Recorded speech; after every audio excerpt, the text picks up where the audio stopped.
Ricardo, soy parte de SonData y hacemos ciencia de datos, ¿vale? Yo cuando digo esto, casi siempre la gente se queda igual porque no sabe exactamente qué es la ciencia de datos. Y esto me viene pasando hace tiempo.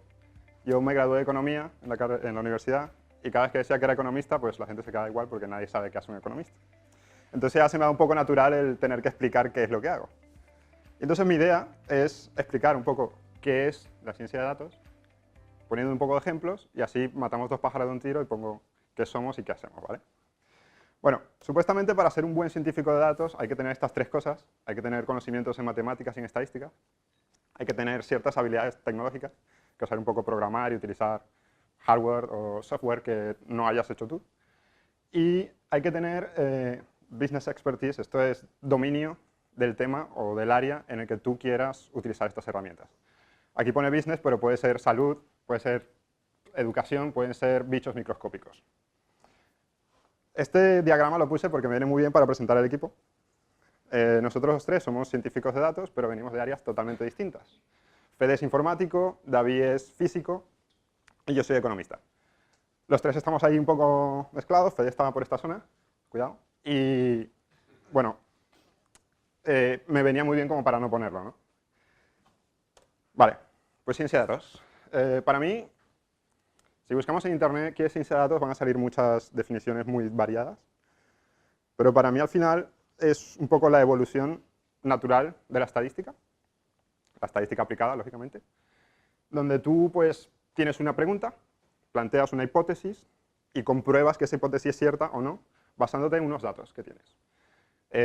La ciencia de datos cambia un poco esto, ¿no? Hay un pequeño matiz que es, primero planteas la pregunta y luego buscas cosas, buscas datos que tú crees que puedan explicar bien esa pregunta o ese problema. Y luego hay otra parte importante que es la visualización, que se le incluye a todo esto, ¿de acuerdo? A veces, sin necesidad de matemáticas, sin necesidad de estadística, incluso sin necesidad de programar nada, simplemente mostrando bien unos datos ya puedes resolver el problema que tengas o darle una herramienta a aquella persona que tiene que tomar una decisión simplemente mostrándole las cosas bien. Entonces, voy a contar un par de proyectos típicos de ciencia de datos, ¿no? Que son problemas de principio a fin, donde no tienes los datos, tienes que plantear una forma de obtener esos datos, luego hacer algo con ellos y finalmente dar una solución, ¿no? A ver, lo explico brevemente y luego si les parece interesante y quieren hablar más al respecto en el desayuno o saben dónde nos sentamos, sin problemas. Bueno, el objetivo de este proyecto era saber el uso que se le da a los coches, o a las carreteras, perdón, a través de los coches, en una ciudad que no es Valencia. Y bueno, no existían datos de cómo se mueve la gente por la ciudad, ¿vale? Entonces lo que hicimos fue utilizar unos dispositivos de Bluetooth y de Wi-Fi para captar todos los dispositivos que pasasen en los coches. Pillábamos la Mac y luego lo volvíamos a pillar en cualquier otro lugar que teníamos otros dispositivos dentro del trayecto de la carretera.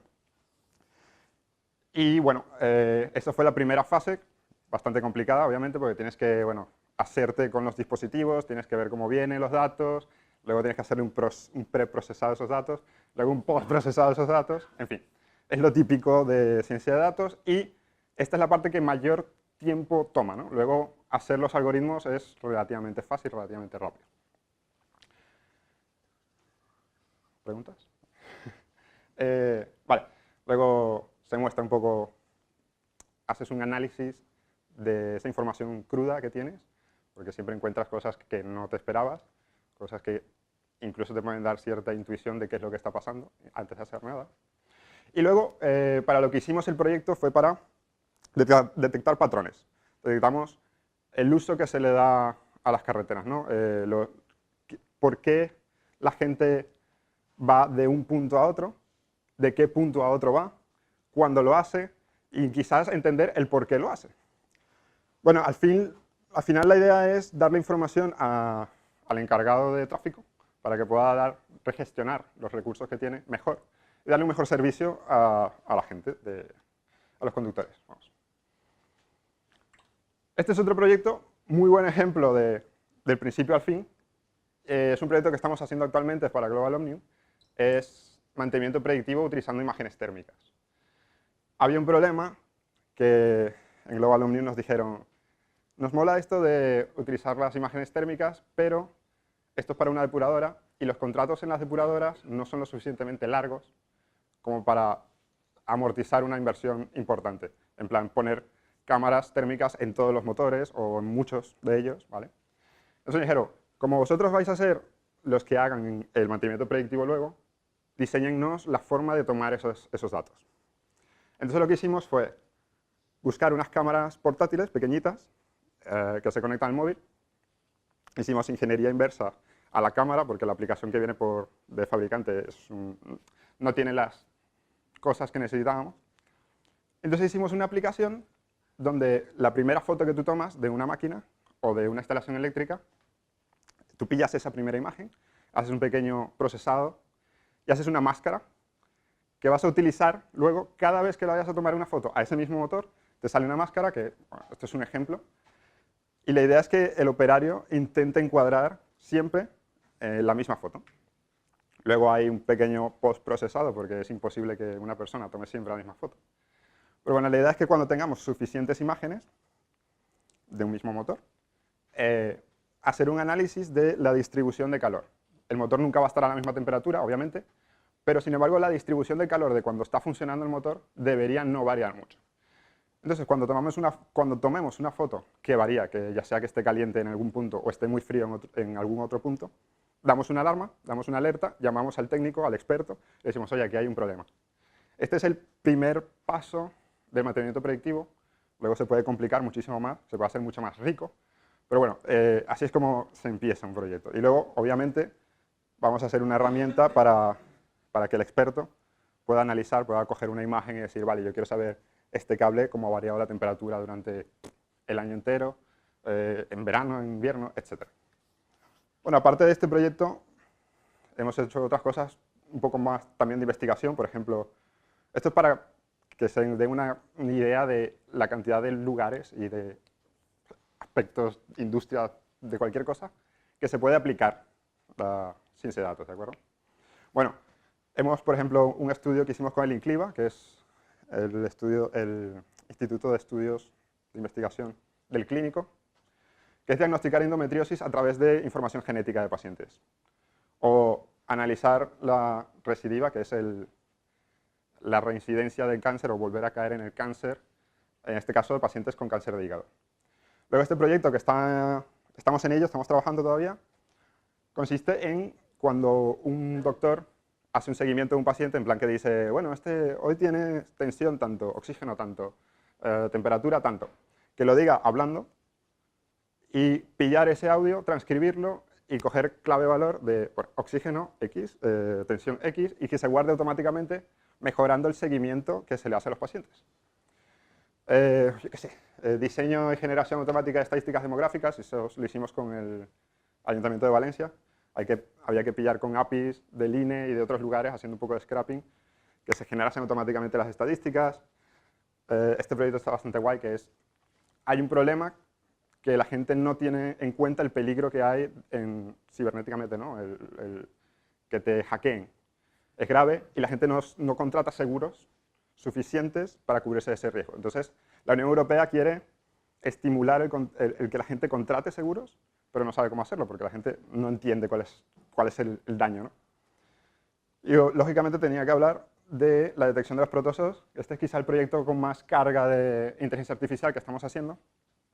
Yo intenté buscar fotos de tipos de protozoos. Esto fue lo mejor que pude encontrar, lo que quiere decir que no hay mucha gente investigando, lo cual es bueno y malo a la vez. Pero bueno, si vemos, por ejemplo, estos tres son muy parecidos entre ellos, de hecho son casi el mismo tamaño, pero hay otros que son radicalmente distintos. Entonces hay más de 90 tipos de bichos de estos y hay que hacer que una máquina sea capaz de detectarlos y contarlos. De hecho, para una persona ya es bastante complicado y bueno, este proyecto es otro ejemplo de este paso, este tránsito, ¿no? De trayecto de principio a fin de un proyecto.